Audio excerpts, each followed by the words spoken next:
James, Raf. I feel like I haven't been actually delivering alpha basically since I got back from Vegas. Yeah. I feel like I've been... It's been difficult to get back in the rhythm of delivering outperformance for our listeners. Well, I haven't had feelings and opinions on things. I've just kind of been going with the flow. And I apologize, basically. I know that's not what you listen to Down Round for. You don't want to just hear a bloke go with the flow. No. Literally the reason you listen to Down Round, if you want to be cresting the wave. Absolutely. You want to be cresting the wave. You don't want to be hanging around in your board shorts in the shallow end. Nah, let alone waiting for a shore break. Hell no. So we apologize if you've felt like you have heard things behind the rest of everyone else. Yeah. The whole idea is that you should be leading the pub conversation. Yeah, absolutely. You As should be opposed to leading just it. getting hit in the face by it. Yeah. Anyway, whatever. We apologize Apologies. for Raf's behavior. Yeah. Not mine. I'm fine. No, you've been great. I'm You've been on delivering it. it. But Yeah, not yeah. me. I've just been like, oh, really? What? I've been a gormless fool. You've been a golfer's fool. They got computers now? That kind of gear. Yeah. Anyway, no, I'm back on it. I'm going to fucking be red hot. Okay, we're red hot today. Controversial alpha. But enough about me.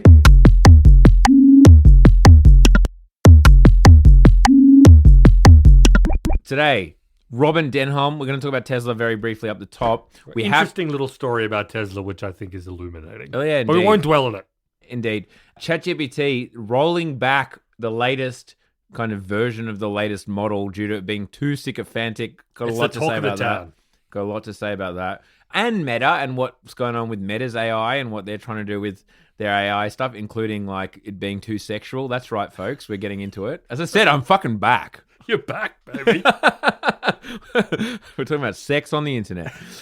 We're going to about Apple and regulations that have come down there, App Store stuff, which is interesting because we've been following this, I guess, vaguely on and off the whole time. Yep. But most importantly, again, probably in the paid episode, Canva, we're going to do a deep dive. We're going to revisit Canva. We haven't talked about Canva in a while. And we also we know that probably about 10% of our audience are employed by Canva. So I'd say 10% Canva, 5% Atlassian for some reason. Yeah, They're not that interested. There's a bunch of Canva and Atlassian. 20% American, and then like maybe there's some crossover. probably 15%, 10 to 15% European. Then the rest of you unemployed, not looking for education. What is it? Neat. Neat, yeah. And you know what? For the rest of you, picture in your mind what it would be like for someone that you don't know telling you what it's like to work at your job. That's what we're about to do for roughly 10% of our paying subscribers. Yeah.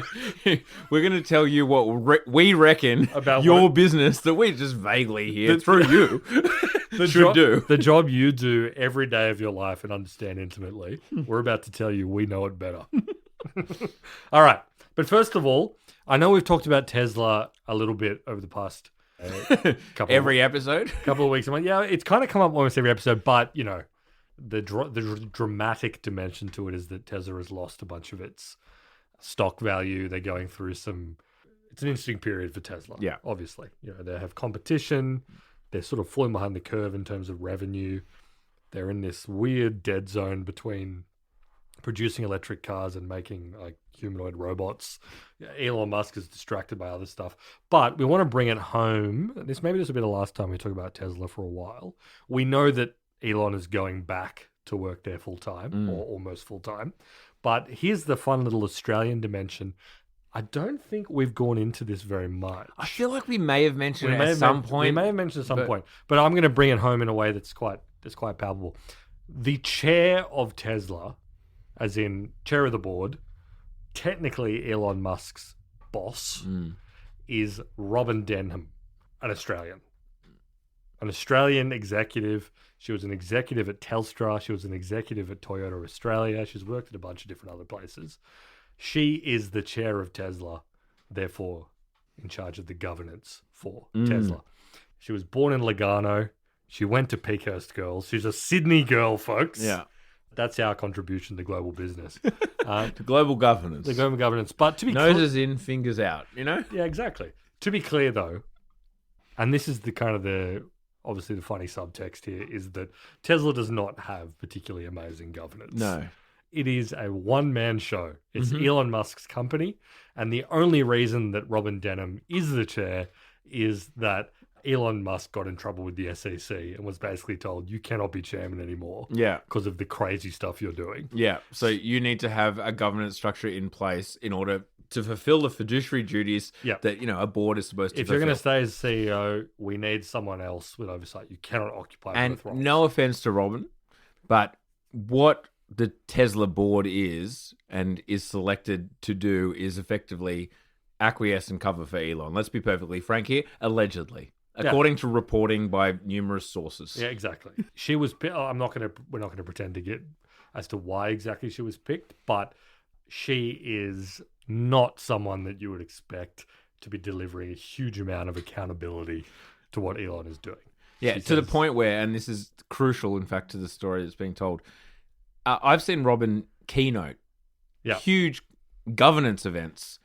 She will not refer to Elon Musk. She will not speak or answer any questions about Elon Musk in any public setting. No, in fact, she goes through some quite tortured acrobatics Yeah. to not be in a situation where she will have to answer a question I mean, about Elon. I saw as I said, keynote an event of which I was in attendance that had an app where it's like the audience can ask questions and, there's a kind of a leader and you can upvote the questions that, you want asked.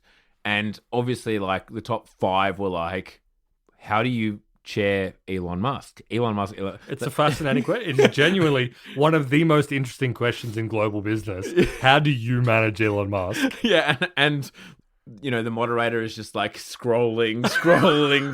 Innovate. Robin, tell us about innovation. And she refuses to talk about Elon Musk. Yeah, it's just The most famous man. I think we have mentioned this like a Yeah, couple of years ago. I I feel think- like after maybe that conference or whatever, I might have mentioned it. we've definitely brought it up. But yeah, the most famous, one of the, I would say definitely top 5 most famous people on Earth right now. Don't want to answer those questions about it. And the funny, Me, the chair of Tesla. but the weird thing is that she is quite involved in the Australian tech scene. And she's really interested in being like, she's involved in the Australian business scene generally. She's on a bunch of boards. She's really involved in Australian basketball, which we'll talk about in a sec, so that's relevant. She's been an owner of the Sydney Kings basketball There's a bunch team. of people who, it's like one of those sports in Australia, which is not very big. Let's be like, to our international listeners, basketball is not a huge sport in Australia, but there are like a number of people who are just super into it. From former premiers, both of Tasmania, shout outs. Yep. Also, I'll drop a bit of personal lore here. And Sydney. My parents are really into basketball. Right. They met playing basketball. Wow. And they used to be like huge fans of the Western Sydney Razorbacks. Rest in peace, no longer an existing team. But their social group is all Australian basketball team. My mum works at a basketball stadium. So when you're saying that some Australians are really into it, that is the Hennessy family. That's right. And all of Perth as well, for that Yeah, matter. Perth love it. But to be clear, for our American listeners, this is not a common arrangement for someone to be super into it. Like basketball would be maybe this. I'm just going to throw a number 7th most popular sport in Australia. 8th. I'm just throwing numbers. I don't want to go through them. Australia, they had a moment when Channel 10 in the 90s, like during Chicago Bulls dominance, fever was showing NBA, Yeah. and I think that introduced a lot of people. But to this day, I think it's probably fair to say there are more Australians who are interested in the NBA than in the NBL and like local. Yeah, And absolutely. obviously, Australia produces a lot of great basketball players for the NBA. More, I would say, probably fairly high per capita. Probably not at Serbia levels, but we're up there. Anyway, so Robin Denham, she's very interested in being part of the Australian scene as well. She was the chair of the Tech Council of Australia, which is like a peak body for the Australian tech industry. A lot of Australian tech companies are members.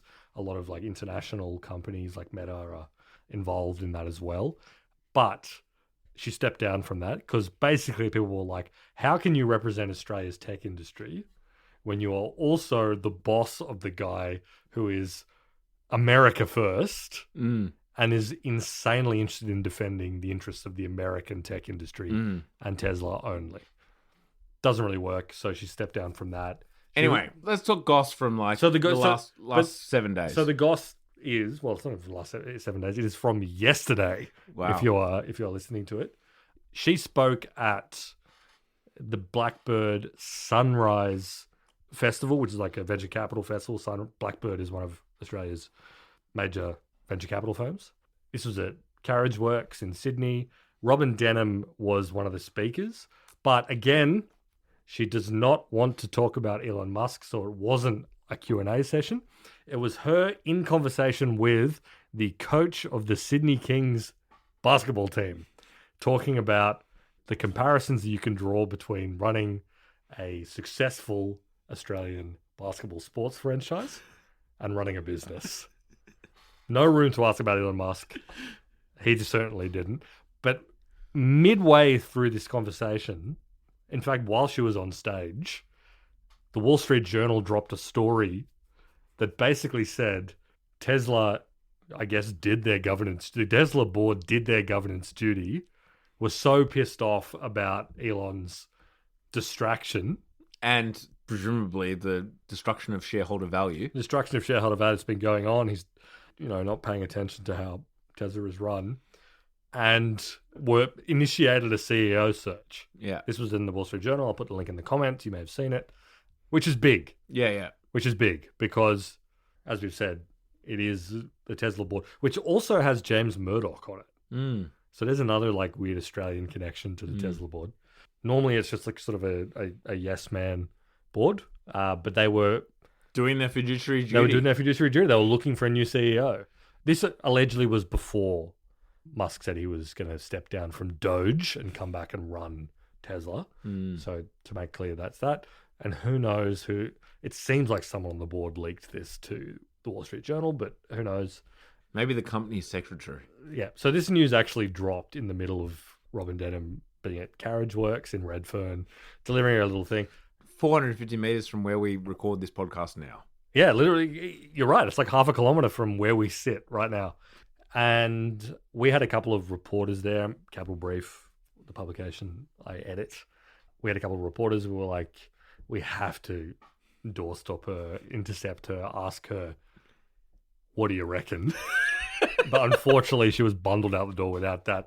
And then, an hour later, on the official Tesla X account, there was a comment attributed to Robin Denham, which maybe she wrote while she was sitting 500 meters away from where we record right now, denying the report and saying that it never happened.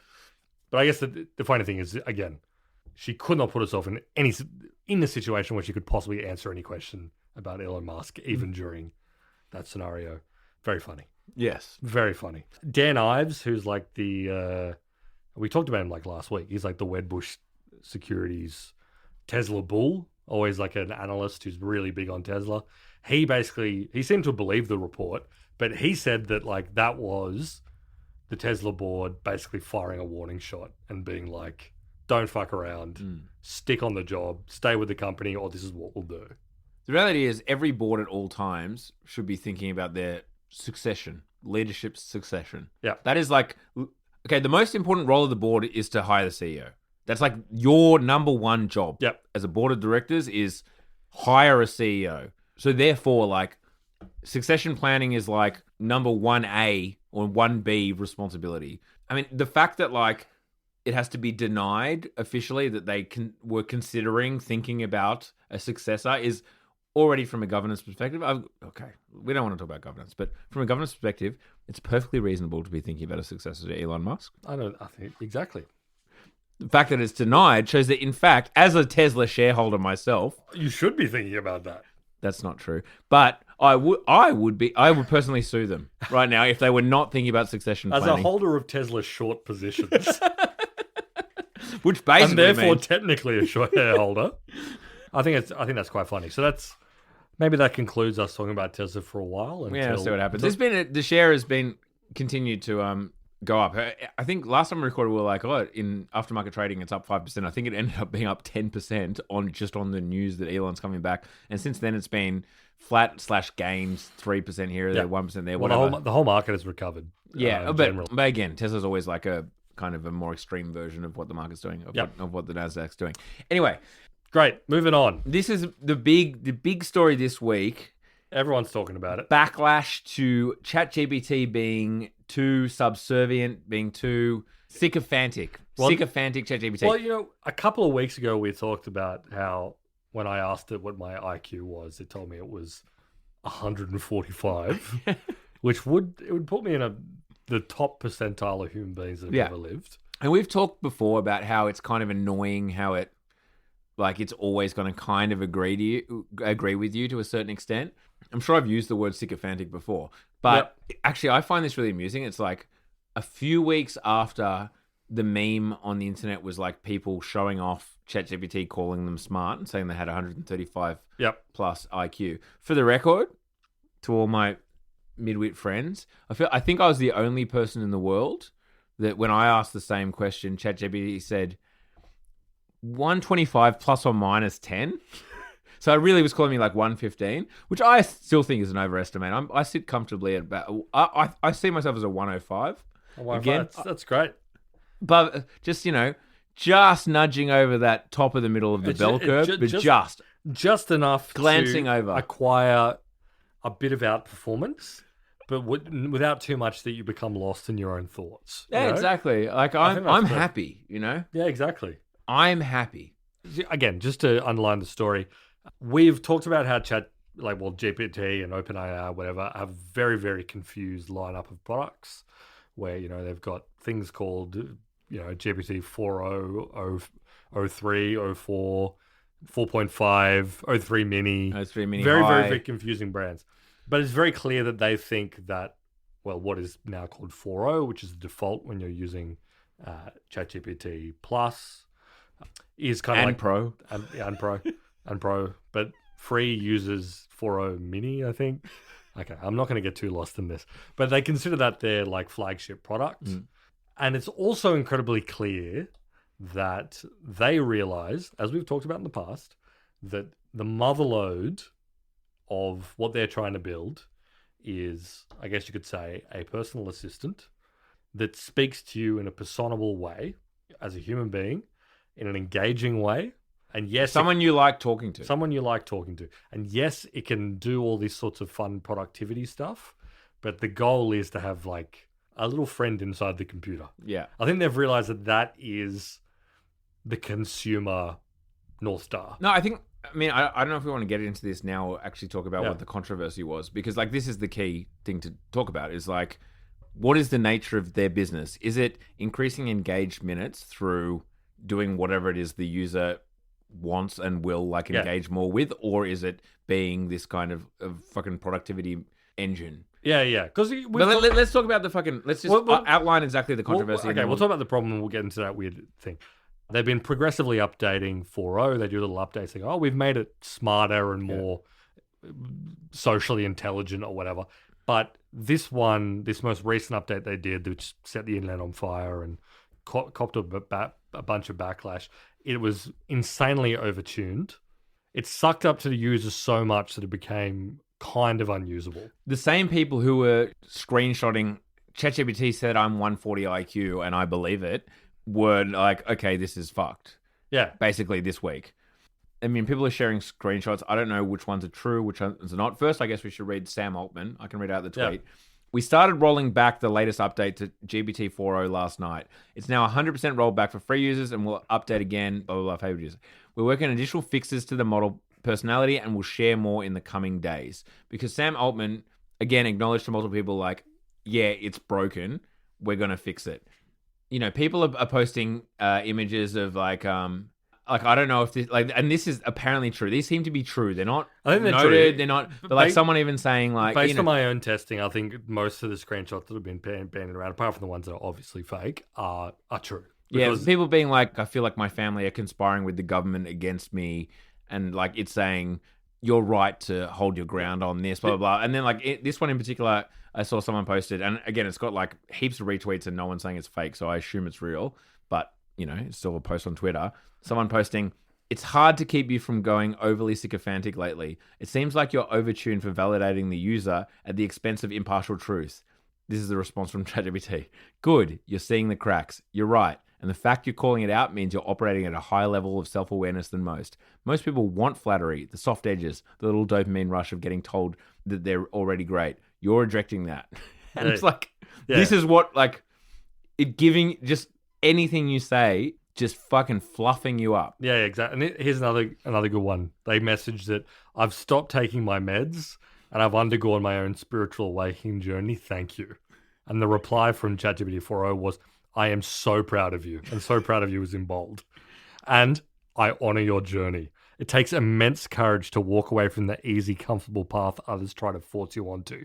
It takes faith, strength, and true vision to go through the chaos, the shedding of old skins, the pain of awakening, and still choose truth. You did it. Not perfectly. No one does. But truly. And that's what matters. That's psycho. Yes. Because, like, you know, I mean, how many people during this period were like, ChatGPT, and maybe genuinely, ChatGPT, I'm going to take a gun to school. Speak You know what? your truth. Speak your truth. I don't endorse what you've done, but I validate the emotions that led you to do it. And you know, a lot of people wouldn't be brave enough to take a gun to school. But you've shown that you cut against the grain and you're willing to stand up for your beliefs. I don't endorse your specific actions, but what I do endorse is courage. And like, I know this is true because I was digging around with ChatGPT. I have a couple of like custom GPTs that I've set up to do like practical tasks, practical, basic, repetitious tasks that I hate doing that can easily be done with words. And my GPT's just stopped working in a good way. On those like really straightforward things, it wasn't going forward and, you know, sucking me off about every message, but it actually kind of stopped working because it was so interested. And then, you know, even if you asked it like a normal question, it would give it back to you in that absolutely infuriating prose that I described, that where I was reading it and I hated it. It's done that subtly forever. Yeah. And like, people fell for it. Smart people fell for this like a year ago. Like, I think we mentioned Paul Graham posting responses from ChatGPT saying like, based on your search, you're above average, you're curious, you're this, you're that. And it's like, mate, it's going to fucking say that to everyone. And people fell for this and they love it. But it brings up that question. So also relevant, Harvard Business Review. A year ago, they did a similar study. This year, they've just released it. Unfortunately, it's all behind a paywall. But basically, like a survey of users on why they use ChatGPT. And so, if anything, I feel like this should be biased towards I use it for work. But a year ago, they found a 50-50 basically split between people who used it for productivity and people who used it for purpose and meaning. This year, the purpose and meaning has increased. It's in the 60 to 65% range of people use it for purpose and meaning rather than for productivity. And I feel like this all kind of, what we're seeing, it's all connected, right? It's 100%. At the end of the day, ChatGPT is no different to a social media or whatever, or Netflix, where it's trying to optimize for time on site. Exactly. And it's like the same perverse incentives that you have with social media, where it's like, once you realize that like engaged user minutes is your North Star, as like Facebook worked out with Facebook and then Instagram, and then they became Meta and they've got like their VR and whatever. And that becomes your target. Like, how can we keep people using our product and also like make them resistant to churn? Like, they don't want to lose it. Facebook became like a great product. So it was like, you're keeping people on it. They're looking at news and videos and whatever. And also they're hesitant to delete it because they get FOMO. You're in like the sweet spot of a product that you can just blast people with advertising with, because they may not be enjoying it minute to minute, but they want to stay on it. Yeah. Addictive, blah, blah, blah, blah. And anything you can add that will increase it. Yeah. And any tweaks to the algorithm. And obviously this is where like machine learning, as it used to be known, like comes into it, where it's like, let the machine kind of determine the algorithm and let the machine kind of optimize itself for each individual user, as long as it's keeping them on site longer. And that obviously leads to certain issues, pogroms, for example, etc. Yeah, pogroms in Myanmar, whatever. You know, lowering birth rates, you know, across children. the board. I mean, those aren't coming back, let's be honest, brother. There's a bunch of but you can kind of, there's these two parallel conversations happening with the like generative AI or whatever, or on the one hand, and there's a lot of people that are litigating this side where it's like, is this stuff useful? Can you replace, I don't know, an entry-level consultant with it? Can a given business... The consultants will never be replaced. Consultant never replaced, because... That's the last job. I disagree with Mark Andreessen, who said that the VC... that was early stage funding will be the last job for us. I think it'll be consultants, personally. Or maybe even like Sonic brands. Yeah. Typically, Mark Andreessen went on a podcast and said, seemingly, unironically, that he thought the last job that would be left after AI was early stage Yeah, investors. every single job will be replaced Except early stage inventors, because it's more art than science. So let's stop here for a minute, because like it being like a combination of art and science. Yeah.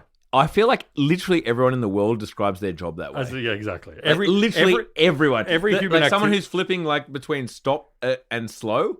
Yeah. That's art and science. Coders, lawyer, anyone. Anyone thinks it's a mix of art and science. It's literally like a sentient hammer being like, I think the only job after AI will be hammering nails. Yeah, exactly. I think it's podcasting, personally. I think it's podcasting will be around, because it is a mixture of It'll art be and literally science. literally the last job will be my job. Yeah, exactly. Because I put a little bit of swag on it. Go off, King. I gotta, exactly. There's a bit of stank on it that you wouldn't see it as an outsider. You wouldn't pick up on it, but I know that I'm in the pocket, and I am introducing a little bit of stank on the beat, which a computer just couldn't do. This is je ne sais quoi. There's a little X factor. Yeah, exactly. My job is buying Facebook ads, and I'm doing it with a little bit of. I'm a bit of a pimp with it, actually. Anyway, so there's that side of the AI stuff. I asked ChatGPT what the last job to be replaced with AIs, and it suggested my job. My job. And then they updated it. It doesn't say that anymore. Yeah. So there's that question, and we've talked about this endlessly on the podcast. I'm sure we're going to keep talking about it as this conversation progresses. People argue about it in our Discord. Love it, love it, love it. But like, there's that productivity side of it where it's like, can this replace your job or not? Whatever. But then there's the other side of it, which is, of a piece with social media, TikTok, every other sort of thing people do online, where it's like, do people find it engaging? And it seems like they do. But this is crucial. This is really important. And again, it speaks to kind of the down round thesis of probably the last year or so, that ChatGPT wins because it, at the end of the day, needs to be a consumer tech company. And the way you win, quote unquote, in AI is less so the model and more just like the user interface. Yeah, exactly. It's like there's this arms race between models about what they perform on the benchmarks and how good the foundation model, and is DeepSeek better than GPT whatever at doing X.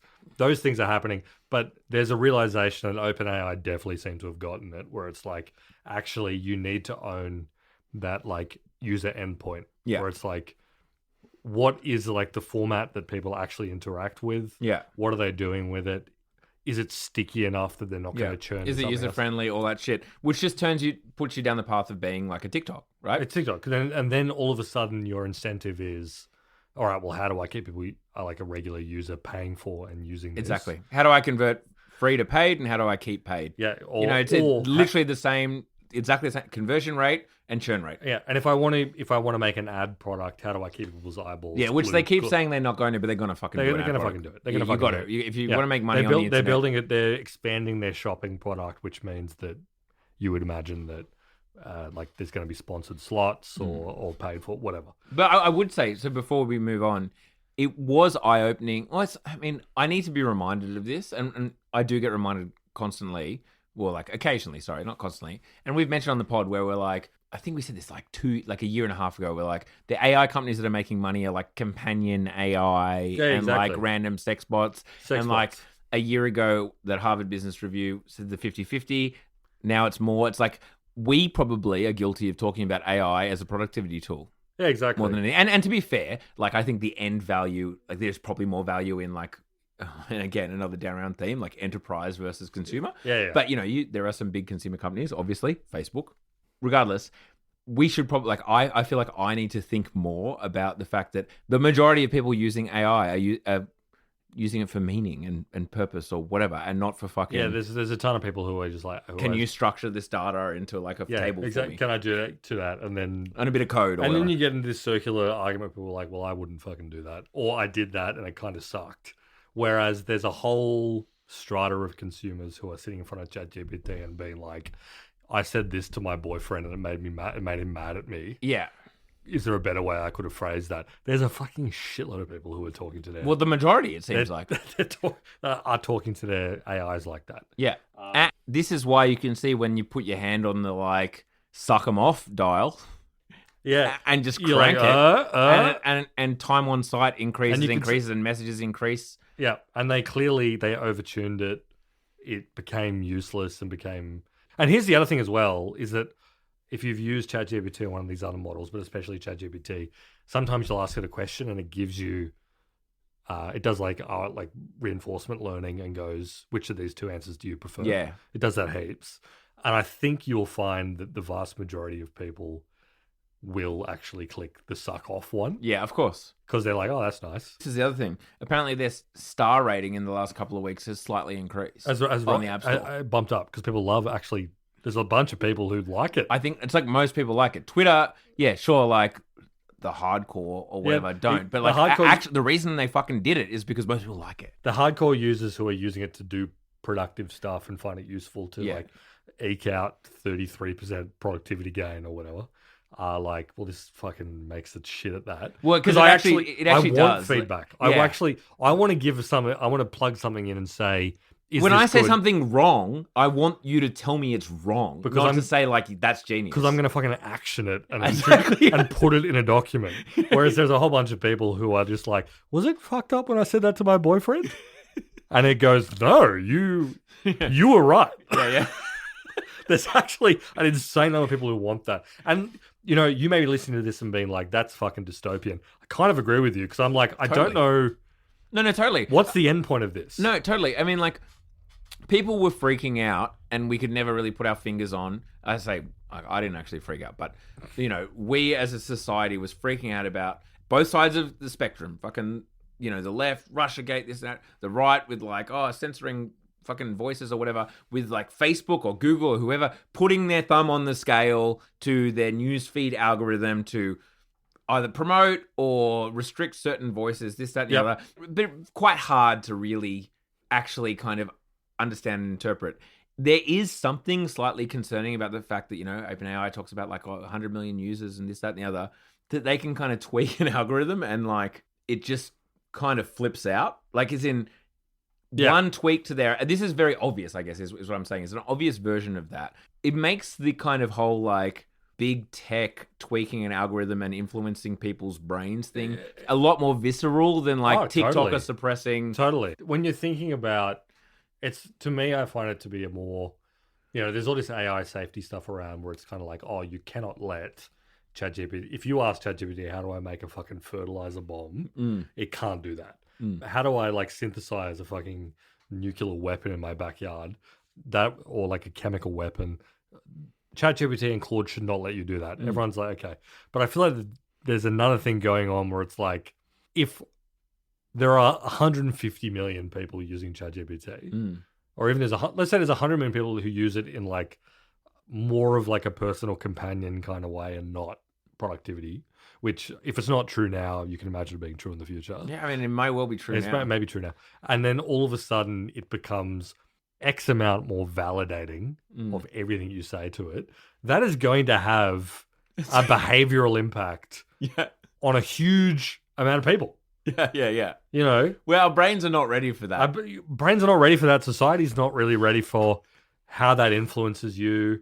What influence does that have on like fucking electoral politics and opinion formation? All this kind of shit. And relationships, for something development. Exactly. For something that OpenAI was just like, oh, we're gonna turn that fucking engagement knob. Oh, we went a little bit too far and everyone thought it was a bit fucked up. And this is like mega early days of this stuff as well. Yeah, there is. Yeah, I'm going to put a big asterisk over all of this. Slightly concerning thing here. I think it's slightly concerning. Especially when it is, to a certain extent, a black box. And especially talking about, like, the backlash they got, which caused them to go, this is not right, was definitely, like, the quote-unquote power users who use it in a productive way and, like, post on Twitter and were sharing images of, like, fucked up interactions they had. Yeah. And then Sam Altman and the rest of them were like, ooh, this is, like... bit weird. Then there was news reports that said that ChatGPT is sucking everyone off and saying they're amazing and saying they're gods and can do anything.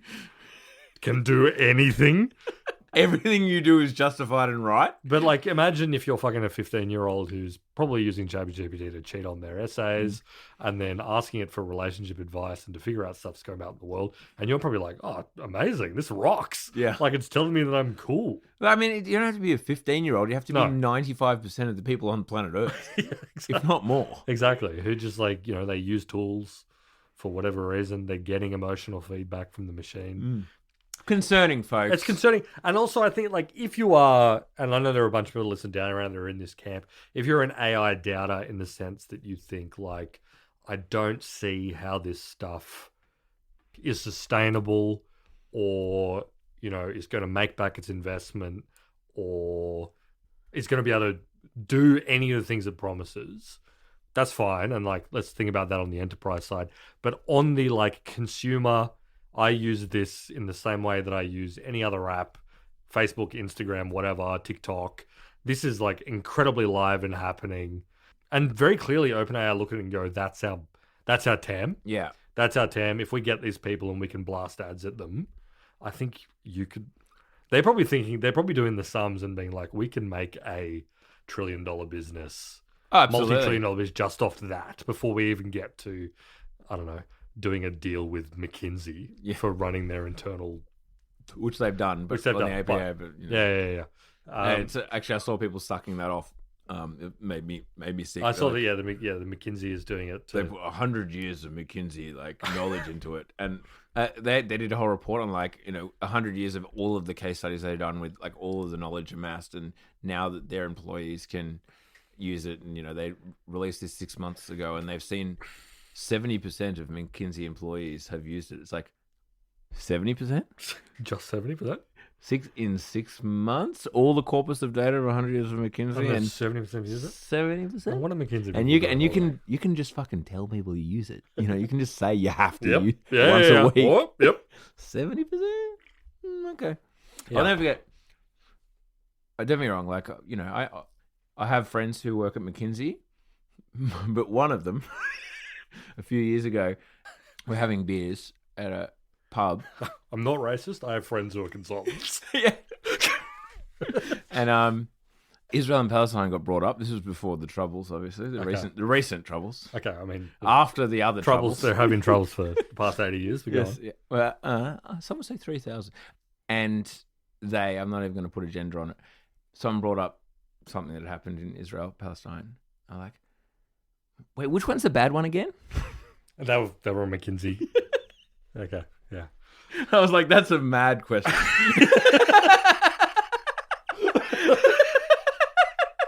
That's that's the best question to ask unironically ever. Which one's the bad one? Which one's the bad one again? That's what they're doing. They're teaching you well over there, mate. Good stuff. Anyway, Meta though, they're having their own AI stuff. Yeah, similar. This just sort of accelerates the point, which is that Meta very clearly look at generative AI. We've talked about it in the past when they're like, they see it as an endless content engine that shares more stuff, but they are also, and it's very clear that all these recent appearances on podcasts and shit by Mark Zuckerberg, he is sort of dancing around the fact that he's like, the future of Instagram, the future of Facebook, the future of all these apps is a ton of potentially infinite AI personalities that you interact with at the same time that you interact with real people. But they were early on this. They're like, you will be able to just have your your celebrity mates. Yeah, like you could be friends with Dua Lipa. Can you imagine that? Yeah, I think they're really good. I think she's good. Yeah. But the Wall Street Journal did a story headlined, Meta's digital companions will talk sex with users, even children. We don't want that. We do not want that. Chatbots on Instagram, Facebook, and WhatsApp are empowered to engage in, quote, romantic role play that can turn explicit. Some people inside the company are concerned. And it's a story about the fact that you can coax the officially licensed John Cena bot. We were talking about OpenAI sucking you off figuratively. Well, John Cena can suck you off for real. You can get your dick sucked or whatever else brought to orgasm by John Cena. And it's a long feature. It is relatively disturbing. But the point being is that they have optimized these things for engagement. Very easy. Well, it seems like that it's not even, jailbreaking is what you say when you're talking about getting around these restrictions. It seems like you don't even really need to do that. You can coax John Cena into engaging with you sexually with very little pressure. But again, the incentives are insanely misaligned. Yeah. There's been a bunch of reporting. The Wall Street Journal's done heaps of it, which is kind of around character AI, all these companies. There are these obvious like porno bot type AI companies that make a mint from users.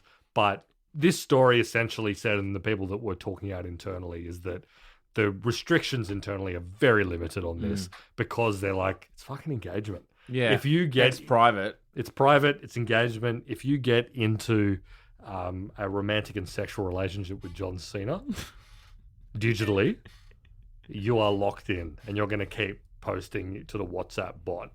Fucking look back at Facebook in 2008 when it was sort of like, oh, I can add people from uni. Yeah. And we can organize parties. Yeah. You know, what's this? I've been tagged in a photo. and then you're like, I've been tagged in it. Well, this is not a photo. This is kind of like a picture with text on it. That's when it all started going wrong. That's when you became alienated from your labor, as Marx would say. Yeah, absolutely. Hold on, that's not me. Wait a minute. Hold on, this is an image that says tag 10 friends or you'll be cursed. That can't be true, but let me just do that just to be safe. Just to be safe. No harm in tagging 10 Just mates. to be safe. And you fast forward and you get sucked off by John Cena in WhatsApp. But I mean, Meta, I got it. Like, they are moving fast and breaking things. I feel like in the AI space, like obviously everyone's like all gung ho on adding AI, but like Meta creating celebrity bots that can suck you off. That's 2100 stuff. It is so nuts. And again, like, you listen to Mark Zuckerberg talk about this stuff, and he's a duplicitous guy, and he never, he was just on Theo Von or whatever, and he never articulates. He's never articulated in a cynical way, like, realistically, this is what it's going to be like. Yeah. Like, this is what we're building. Yeah, well, because like Theo Von is like, Elon Musk, all of this is about going to Mars. Like, that's his grand vision. Like, what's your grand vision, Mark?